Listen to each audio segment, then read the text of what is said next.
नमस्कार, मी पंजाब डक. राज्यामध्ये महाराष्ट्रामध्ये मान्सूनचं आगमन झालंय, पण ते कसं झालंय, दक्षिण महाराष्ट्रामध्ये काही जिल्ह्यामध्ये झालं, म्हणजे काही सांगली, सातारा, सोलापूर, कोल्हापूर, बीड जिल्ह्यामध्ये काही भागातच झालंय, लातूर जिल्ह्यात काही भाग, पण सर्वदूर झालेलं नाही.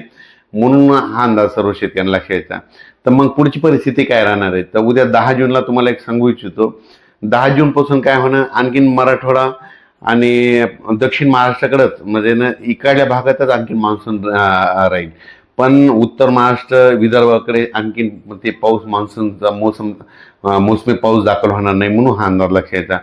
त्याच्यानंतर तुम्हाला एक सांगू इच्छितो, 10 म्हणजे 10, 11, 12 पर्यंत आणखीन काय होईल, म्हणजे मराठवाडा आणि दक्षिण महाराष्ट्रामध्ये सातारा, सांगली, सोलापूर, कोल्हापूर, पुणे आणि इकडे मराठवाड्याचे लातूर जिल्हा, बीड जिल्हा, परभणी जिल्हा, नांदेड जिल्हा, धाराशिव, लातूर, हिंगोली ह्यापर्यंतच काय होईल, म्हणजे आणखीन 10, 11, 12, 13 पर्यंत पाऊस राहील, म्हणून हा अंदाज लागायचा. पण हे सगळीकडे मान्सूनचा मोसमी पाऊस पडणार नाही, काही भागातच पडला, जिथं पडला तिथं जास्त पडायला, सर्वदूर काही पडणं, म्हणून हा अंदाज लक्षात.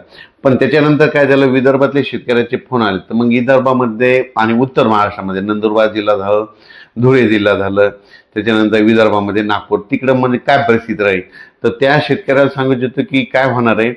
म्हणजे 13 तारखेपासून, म्हणजे 13 तारखेपासून 13, 14 पासून ते मग 16, 17, 18 पर्यंत मग काय होईल, उत्तर महाराष्ट्र आणि विदर्भाकडे मोसमी पाऊस दाखल व्हायला सुरुवात होईल. पण हे पाऊस सगळीकडे दाखल होणार नाही, कारण की काही काही भागामध्येच दाखल होईल, म्हणजे याच्यामध्ये जास्त असा जोर नाही.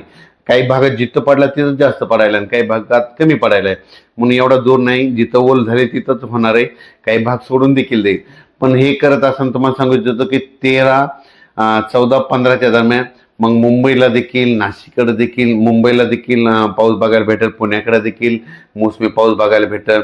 नंदुरबार, धुळे जिल्हा, जळगाव जिल्हा, संभाजीनगर जिल्हा, कन्नड ते भाग, त्याच्यानंतर सोयगाव तालुका, त्याच्यानंतर बुलढाणा जिल्हा, अकोला जिल्हा, अमरावती जिल्हा, वर्धा, भंडारा, गोंदिया, चंद्रपूर, यवतमाळ ह्या पट्ट्यामध्ये काय होईल, मग 13च्या नंतर तिकडल्या पट्ट्यामध्ये मोसमी पाऊस बघायला भेटत.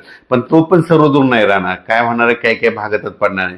मग शेतकऱ्याला सांगितलं तर याच्यामध्ये काय झालं की आहे, पण थोडा कमजोर आहे. तर शेतकऱ्याला एक विनंती की जमिनीमध्ये जर ओल असेल तरच पेरणीचा निर्णय घ्या, नसता घेऊ नका. मी पहिल्यापासूनच म्हणलं होतं की यावर्षी पेरणीचे 3 टप्पे होणार आहे, एक 7 ते 14 मध्ये. मग आता दक्षिण महाराष्ट्र, कोल्हापूर, सांगली तिकडे पाऊस झाला, त्यांच्याकडे ओल असेल तर ते पेरणी करू शकते, समजा की ते त्यांचा निर्णय घेतील. त्याच्यानंतर काय होणार आहे, जूनच्या शेवटच्या आठवड्यात, म्हणजे 20 जून ते 30 जून मध्ये एक पेरणीचा टप्पा राहील. मग त्याच्यामध्ये देखील महाराष्ट्रामध्ये पाऊस पडणार आहे. आणि त्याच्यामधून जर काही शेतकरी उरले तर 10 जुलै ते 15 जुलैमध्ये पाऊस येईल आणि त्याच्यामध्ये सर्व शेतकऱ्याची पेरणी होणार आहे, म्हणून हा अंदाज.